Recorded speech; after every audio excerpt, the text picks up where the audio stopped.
So here's a question from Orange Chips, which I think is kind of interesting. Is there anything that you weren't allowed to add into Toontown?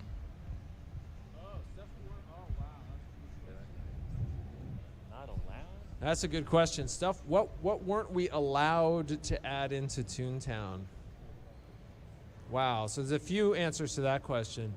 In the early days of Speedchat, there was a lot more mean stuff you could say.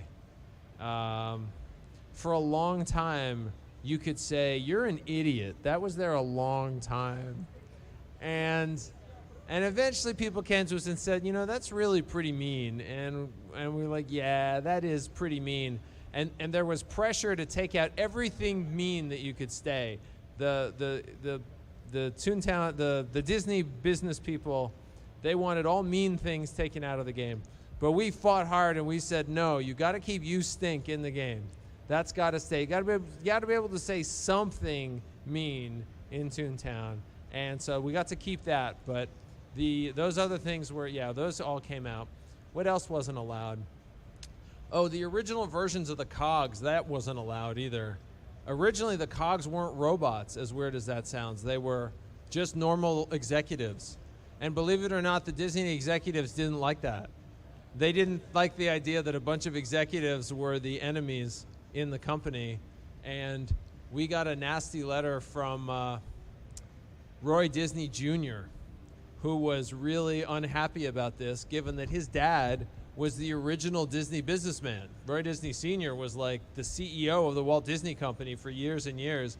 And so he was angry that this game was disrespectful towards business people and that this game could never be released for that reason. And so the vice president came to us and said, well, what are you guys going to do about it? And we thought about it and said, okay, what if we got rid of the business people and made it robots instead? And they're like, I guess that's fine. So we just sent a letter saying, don't worry, we're changing them all to robots. But we never told them they were going to be business robots. And so anyway, so yeah, those were two things that were not allowed in Toontown. I know there was some other stuff. Oh, I know something else that was forbidden. Weirdly, at one point, the president of Disney Online decided that he hated swimming, and there would never be swimming in Toontown. It should be forbidden. And we broke the rules, and we put it in despite the fact we were told never to do that. Sorry, I got to go get some pies. I'm in trouble here. I'm going to hand this away.